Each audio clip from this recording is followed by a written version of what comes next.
Saturday afternoon, August 1st, 2026, started out like any other hot summer day in eastern Washington.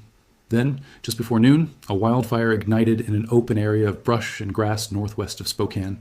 Within hours, that single fire had multiplied into three, merged into what officials now call the Spokane Complex Fire, jumped the Spokane River, and torn straight into residential neighborhoods on the northern edge of the city. By the time the sun came up Monday morning, more than 700 structures had burned to the ground. Roughly 65,000 people were under evacuation orders.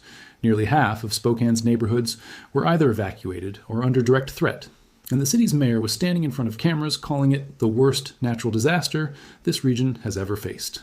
And here's the part that should genuinely concern anyone watching this unfold. Meteorologists are already warning that the weather setting up for later this week looks disturbingly similar to the exact conditions that ignited this disaster in the first place. The story isn't over. In a lot of ways, it might just be getting started. Today, we're breaking down exactly how this fire exploded out of nowhere and became one of the most destructive urban wildfire disasters in recent American history, what the science says about why eastern Washington turned into a tinderbox this particular summer, and why fire officials are bracing for conditions this weekend that could make everything we've seen so far look like a preview. If you've been following wildfire coverage out west and want the full picture explained clearly, stick with this one. And if you find breakdowns like this useful, subscribing genuinely helps more people get accurate information instead of just scattered headlines during an active disaster. Let's start with the ignition, because the speed of what happened here is honestly the most jarring part of the entire story. Saturday, August 1st, wasn't just a hot day. The National Weather Service had issued something called a particularly dangerous situation warning for the Spokane region that morning, a designation that sits one full tier above a standard red flag warning and had, up to that point, never once been issued anywhere in the state of Washington. This isn't a label meteorologists hand out casually. It's reserved for the rare moments when every single ingredient needed for explosive fire behavior lines up at the same time: extremely low humidity, bone-dry vegetation, and violent, erratic winds, all converging in the same place on the same day. And that's precisely what happened. Winds began building through the late morning, and by 4:30 that afternoon, sustained winds were blowing between 20 and 30 miles per hour, with gusts recorded at a peak of 44 miles per hour at Spokane International Airport. 3 separate fires ignited within hours of each other: the Old Trails Fire, the Autumn Lane Fire, and the Fairview Fire, and each one found exactly the kind of landscape it needed to spread with terrifying speed. That landscape is worth understanding, because it explains why this particular fire turned so quickly from a wildland problem into an urban catastrophe. Spokane, like a lot of cities across the American West, has expanded outward over the past several decades directly into what fire scientists call the wildland-urban interface, the zone where subdivisions, driveways, and backyard fences blend directly into forest, shrubland, and open grass without much of a buffer in between. For years, that kind of development looked fine on a map and felt perfectly normal to the families living there. But it means that when a fire ignites in the open land, just outside city limits, and picks up wind-driven momentum, there's nothing meaningfully standing between that fire and someone's living room. That's exactly what happened Saturday evening. Cars lined the roads as entire neighborhoods fled at once, drivers watching orange and red flames visible from the highway as the fire jumped the Spokane River and pushed directly into northwest and northeast Spokane. By nightfall, firefighters had zero containment on any of the 3 blazes. The scale of destruction that emerged over the following 2 days is staggering to actually sit with. Spokane County Fire District 3. Fire Chief Cody Rohrbach confirmed that the Old Trails Fire alone destroyed 640 structures. Across all 3 fires combined, officials eventually confirmed more than 700 structures destroyed, with aerial infrared surveys suggesting the true number, once damaged buildings are fully assessed, could climb by several hundred more. Officials have been careful to note they haven't yet sorted out exactly how many of those structures were homes versus businesses versus schools, a detail that matters enormously to the families waiting to hear whether their address made that list.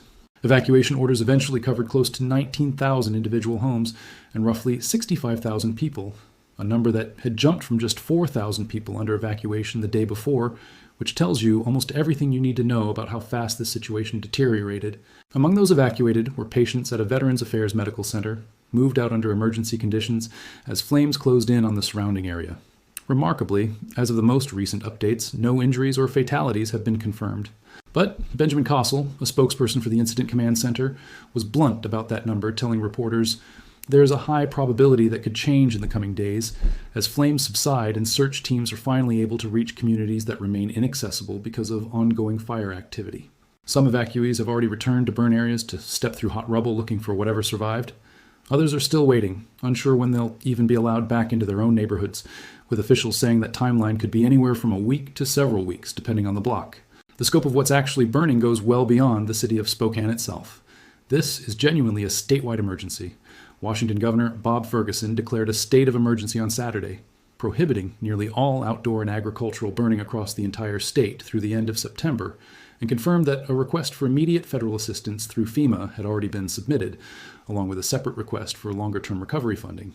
Governor Ferguson said he had personally spoken by phone with President Trump, who expressed his support for what residents are going through.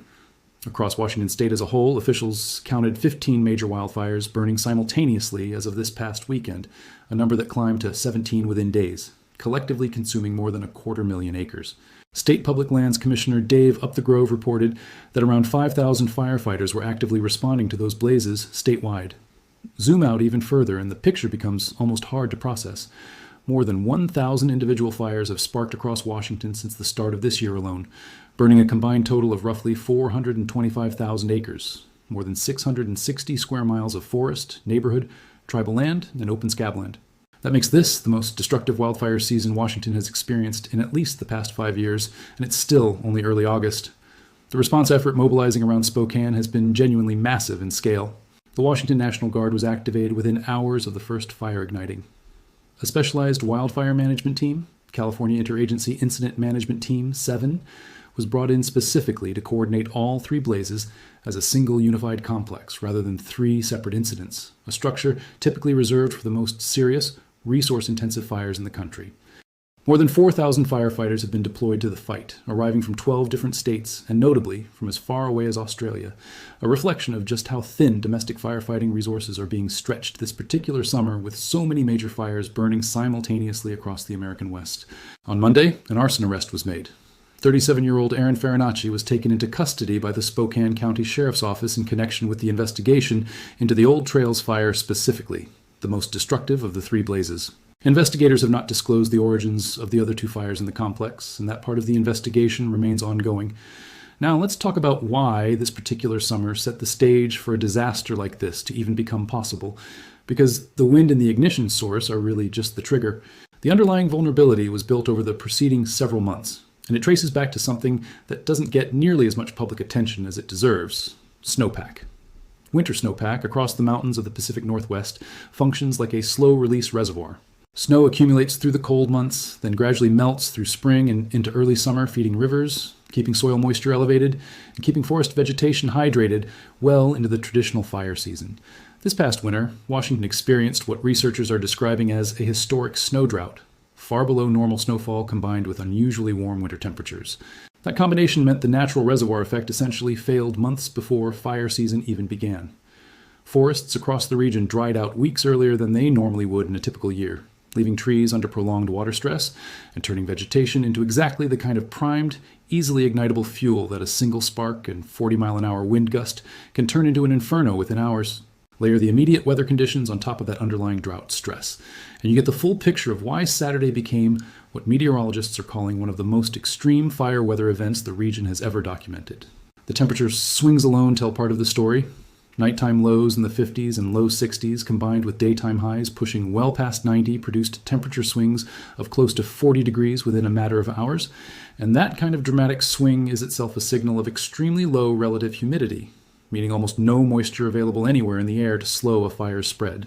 Add sustained winds in the 20 to 30 mile per hour range, gusting past 40, and you have every single variable fire scientists watch for lining up simultaneously: drought-stressed fuel, near-zero humidity, and violent wind, arriving together on the exact same afternoon.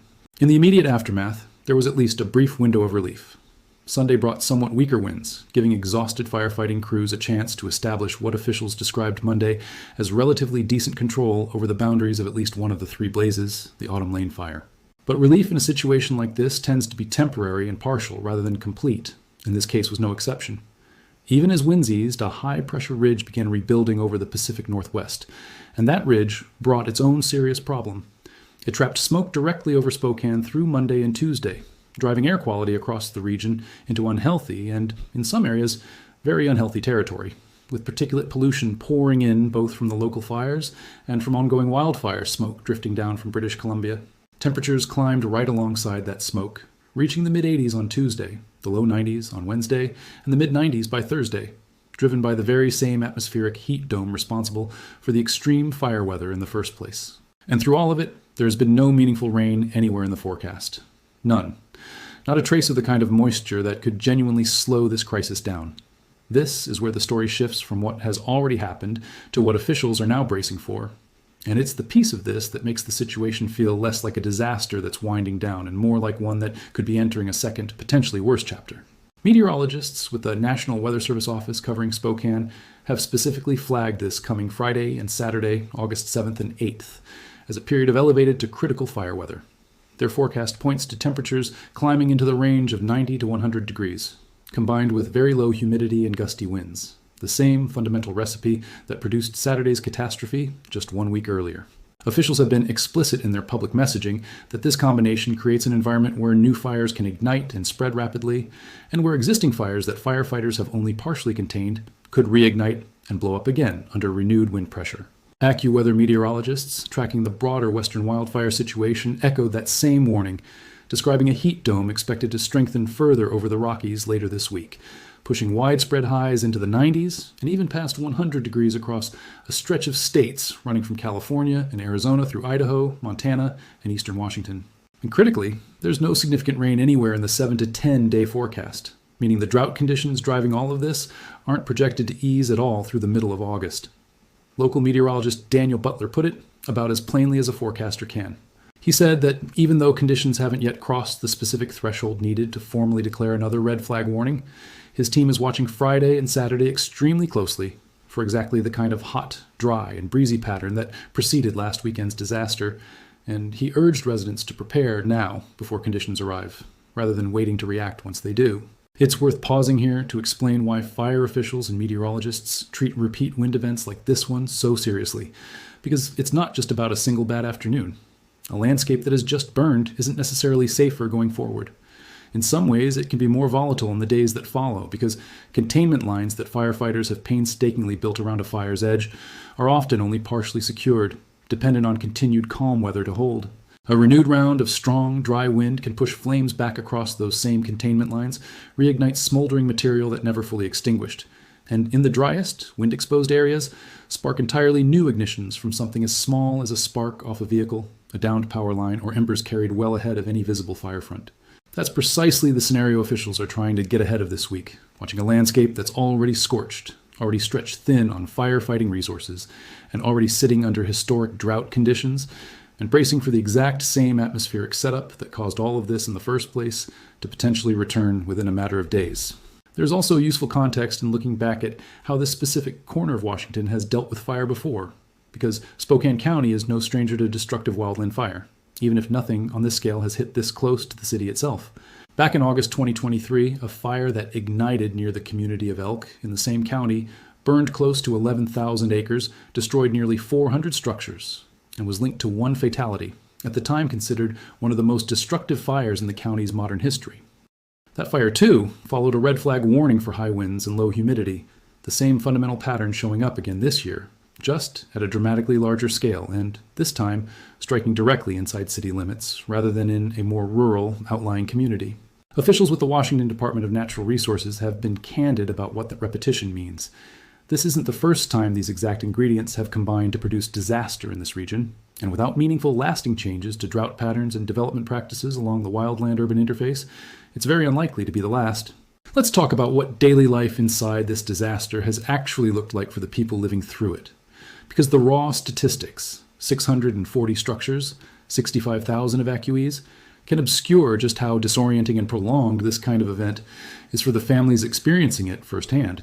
Evacuees interviewed in the days following the initial blaze described leaving their homes with little more than they could physically carry in the moments they had, before flames closed in, some fleeing with pets and a handful of photographs, others leaving with essentially nothing beyond the clothes they were wearing.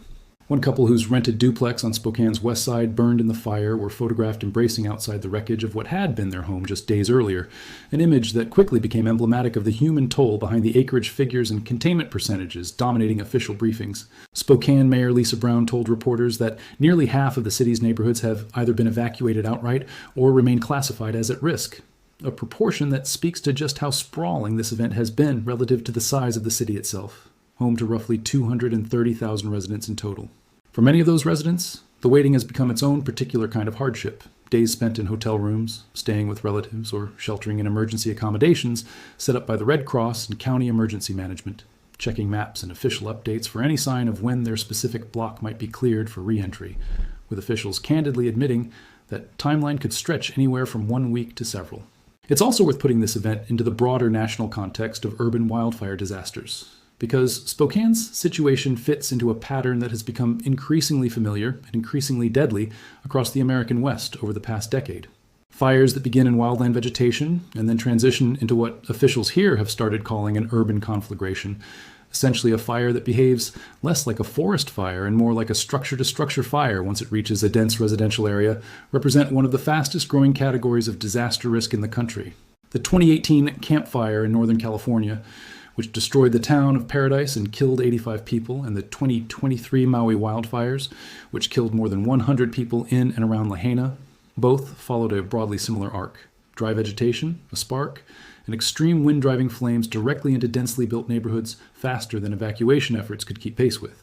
Spokane's fire, mercifully, has not produced anything close to that human toll so far, and officials are cautiously optimistic that the combination of earlier evacuation orders and a somewhat less densely packed urban footprint helped prevent a far worse outcome. But the underlying mechanics, drought-primed fuel meeting extreme wind directly at the edge of a residential area, are functionally the same pattern. And fire behavior researchers have been increasingly vocal about the fact that Western cities need to start planning for this exact scenario as a realistic possibility rather than a rare outlier. Let's zoom out for a moment and place what's happening in Spokane within the broader picture of what's unfolding across the American West this summer, because this isn't an isolated event happening in a vacuum. Lightning strikes have sparked numerous additional fires across the Northwest in recent weeks, and forecasters have specifically warned that dry thunderstorms, the kind that produce lightning without meaningful rainfall to accompany it, could easily ignite new blazes with essentially nothing to slow their spread once they start. Beyond Washington's borders, wildfires have simultaneously been burning across central California, coastal areas near San Luis Obispo and Monterey counties, and stretches of Oregon, straining an already thin national pool of firefighting personnel and equipment. When you have that many major incidents demanding resources at the same time, as reflected in crews being pulled in from as far away as Australia just to staff the Spokane response, it becomes a genuine strategic challenge to properly resource every single fire the way it might be resourced in a quieter year. That resource strain is part of why officials are treating the coming weekend's forecast with such urgency. A fire season that's already historically severe, hitting a landscape that's already drought-stressed, doesn't have a lot of slack left in the system to absorb another major ignition event. There's also a firefighting resource and coordination story running underneath all of this that deserves more attention than it usually gets, because the sheer logistics of managing an incident this size are staggering once you actually look at them closely. Coordinating more than 4,000 firefighters from 12 different states and an international contingent from Australia requires an entire parallel operation just to manage housing, feeding, equipment staging, and safety oversight for that workforce, on top of the actual firefighting itself. That's precisely why incidents of this scale get handed over to specialized interagency management teams like the California-based team, now overseeing the Spokane Complex Fire, groups of experienced incident commanders who essentially fly in from wherever they're needed and take over full operational control from local fire departments once an incident outgrows what any single county's resources can reasonably handle. Local fire chiefs and county sheriffs remain deeply involved throughout, providing the on-the-ground knowledge of specific neighborhoods and terrain, but the overall strategic command shifts to teams who specialize exclusively in exactly this kind of large-scale, multi-agency response. That handoff from Spokane County Fire District 3, initially trying to contain 3 separate ignitions to a fully mobilized interagency incident command structure within a matter of days, is itself a reflection of how quickly this situation outpaced what a single region's normal firefighting infrastructure was ever built to handle on its own. For residents in and around Spokane right now, and frankly, for anyone living anywhere near the wildland-urban interface across the drought-affected West this summer, the practical guidance from officials has been consistent and worth repeating clearly. Know your evacuation zone and your evacuation route before you need it, not after smoke is already visible from your street. Keep a go bag ready with essential documents, medications, and a few days of supplies, because the jump from 4,000 people under evacuation orders to 65,000 happened within about 24 hours during this exact event, which tells you how little advance notice a fast-moving, wind-driven fire can actually give. Pay close attention to air quality alerts, particularly during the kind of smoke-trapping high-pressure pattern that settled over the region earlier this week, since prolonged exposure to unhealthy particulate levels carries real health risks well beyond the immediate fire zone itself, especially for children, older adults, and anyone with existing respiratory conditions. And take red flag warnings, along with the newer and even more serious, particularly dangerous situation designation, genuinely seriously when they're issued. Because this exact designation, appearing for the first time ever in Washington state history just one day before ignition, was effectively the clearest possible advance signal that catastrophic fire behavior was about to become possible. There's also a significant economic dimension to this disaster that's going to unfold over months and years rather than days, and it's worth understanding now while the fire is still active rather than treating it as an afterthought once the flames are out.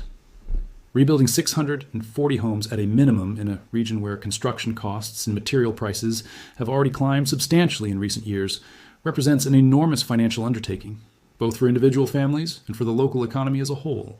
Insurance coverage across the American West has become an increasingly complicated and, in many cases, increasingly limited safety net for wildfire victims.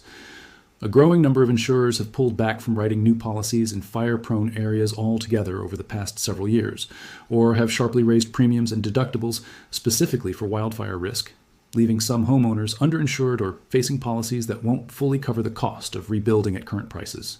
For renters, like the couple whose duplex burned on Spokane's west side, the situation is often even more precarious, since renters' insurance policies typically cover personal belongings, but offer no path back to the specific home or neighborhood they lost, leaving displaced families to compete for housing in a local rental market that's about to face sudden, intense new demand from thousands of displaced households at once.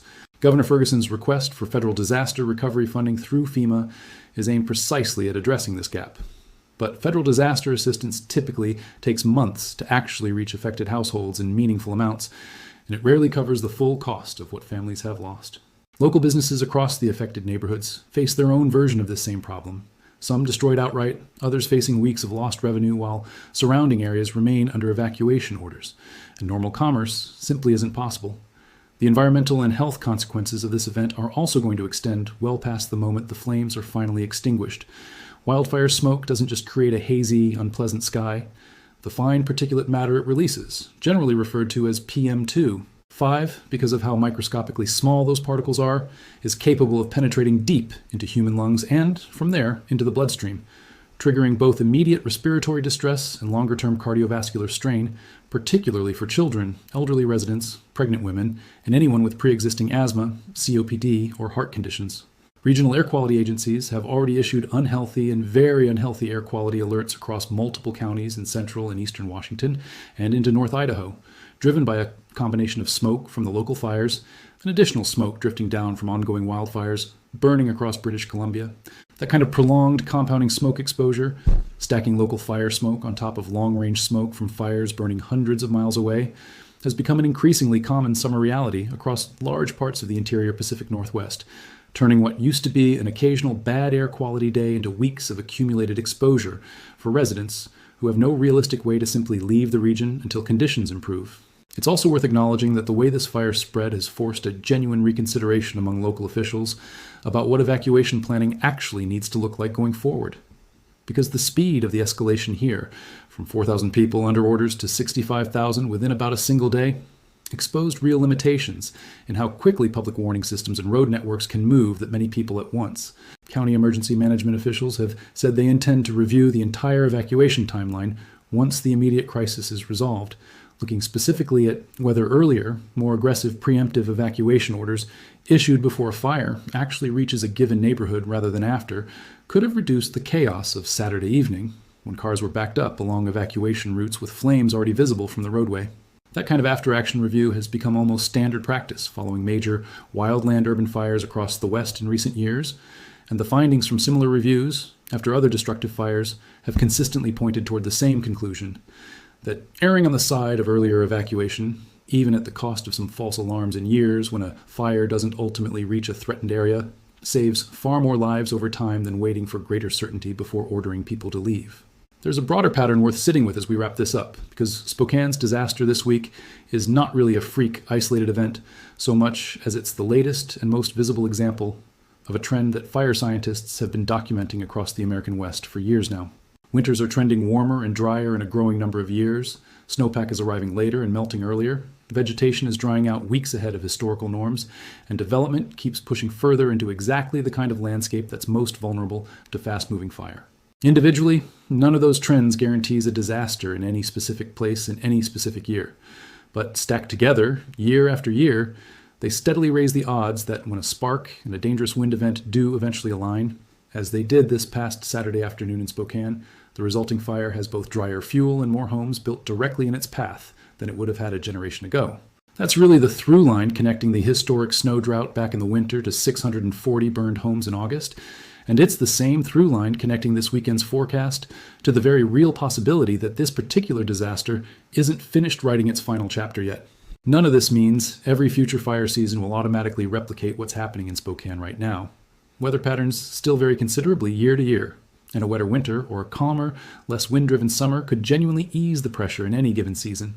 But the trend line across the past several fire seasons in the interior Pacific Northwest has been moving in one direction, toward drier winters, earlier fire seasons, and more frequent extreme wind events arriving at exactly the moments when vegetation is most primed to burn, and that trend is precisely why officials are treating this week's forecast with the seriousness they are, rather than assuming the worst has already passed, simply because containment lines are slowly improving. So here's the honest question worth thinking about, whether you live anywhere near Spokane or you're watching this unfold from somewhere far away entirely. If a warning label your local weather service had never used before in its entire history showed up on your phone tomorrow morning, would you actually treat it differently than an ordinary red flag warning? Or would it just blend into the pile of alerts you've learned to scroll past? That's genuinely the gap officials are trying to close right now, getting people to respond to unprecedented warnings with unprecedented seriousness before the next ignition rather than after it. Let me know in the comments if you or anyone you know has been affected by what's happening in Spokane right now, because firsthand accounts from inside a disaster like this tend to carry more weight than any official statement ever could. If this breakdown helped you understand how a single windy afternoon turned into one of the most destructive urban wildfires this region has ever seen, share it with someone who needs the full picture instead of just a scary headline. And subscribe, so you don't miss how this story develops over the next several days. Because with Friday and Saturday's forecast already on the radar, the Spokane Complex Fire may be far from finished.